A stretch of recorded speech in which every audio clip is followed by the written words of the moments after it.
రేపల్లి నియోజకవర్గం కాంగ్రెస్ పార్టీ అభ్యర్థి మోపిదేవి శ్రీనివాసరావు తమ పార్టీ ఆఫీసులో విలేకరులతో మాట్లాడారు. ఈ సందర్భంగా ఆయన మాట్లాడుతూ వైఎస్ఆర్ కాంగ్రెస్ పార్టీ, జనసేన, తెలుగుదేశం పార్టీ, కూటమి, బీజేపీ పార్టీ మతతత్వ పార్టీలని మత విద్వేషాలను రెచ్చగొట్టే విధంగా పాలన కొనసాగిస్తున్నాయని ధ్వజమెత్తారు. ప్రజలు మేలు కోరేది కాంగ్రెస్ పార్టీ ఒకటేనని, మతాలన్నింటినీ కలుపుకొని పోయే విధంగా పరిపాలన కొనసాగుతుందని తెలియజేశారు. ఆంధ్రప్రదేశ్ పిసిసి అధ్యక్షులు షర్మిలారెడ్డి ఆధ్వర్యంలో కాంగ్రెస్ పార్టీ ఎంతో అభివృద్ధి చెందిందని, అధికారమే చేజిక్కించుకునే విధంగా రాబోయే అసెంబ్లీ ఎలక్షన్ లో ప్రచారం కొనసాగిస్తున్నామని తెలిపారు. రేపల్లి నియోజకవర్గ ప్రజలందరికీ హస్తం గుర్తుపై ఓటు వేసి మోపిదేవి శ్రీనివాసరావుని పార్లమెంట్ అభ్యర్థి జేడీసీలంని అత్యధిక మెజారిటీతో గెలిపించాలని ప్రార్థించారు. ఈ రాష్ట్రంలో ఆంధ్ర రాష్ట్రంలో జరిగే ఎన్నికల్లో భాగంగా రేపల్లి నియోజకవర్గంలో కాంగ్రెస్ పార్టీ అభ్యర్థిగా వైఎస్ షర్మిలారెడ్డి గారు నా పేరును ప్రకటించడం జరిగింది ఎమ్మెల్యే అభ్యర్థిగా. దానిలో భాగంగా ఈ రాష్ట్రంలో జరుగుతున్న అధికార పార్టీ, ప్రధాన ప్రతిపక్ష పార్టీలు రెండు కూడా ఈ రాష్ట్రాన్ని దోసు తిని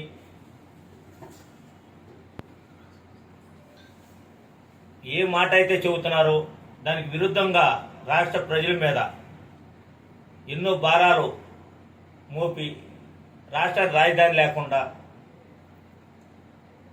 ఒక మతతత్వ పార్టీ అయిన బీజేపీ పార్టీతో పొత్తు పెట్టుకున్న పార్టీలు పగటిపూట తెలుగుదేశం పార్టీ, రాత్రిపూట వైఎస్ఆర్ కాంగ్రెస్ పార్టీ. చంద్రబాబు నాయుడు గారు 2014లో బీజేపీ పార్టీతో పొత్తు పెట్టుకుని మోడీని, అమిత్ షాని 2019 ఎలక్షన్కి వచ్చేసరికి వాళ్ళు దుర్మార్గులు, రాక్షస పాలన, బీజేపీ ప్రభుత్వం తరిమి కొట్టాలని చెప్పి చంద్రబాబు నాయుడు గారు మాట్లాడింది మనందరూ కూడా తెలిసిన విషయం.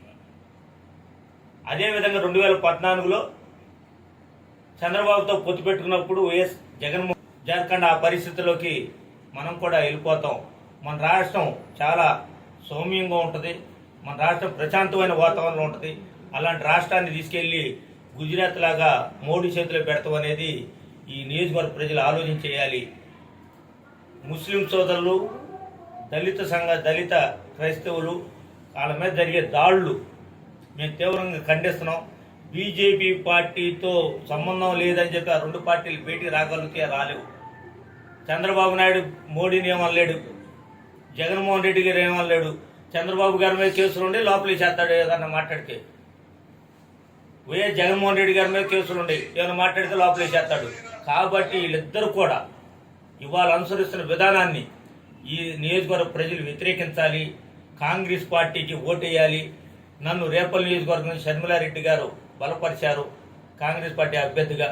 అదేవిధంగా విద్యావంతుడు జేడీసీలం గారు బాపట్ల పార్లమెంట్ నుంచి పార్లమెంట్ అభ్యర్థిగా ఆయన ప్రకటించారు.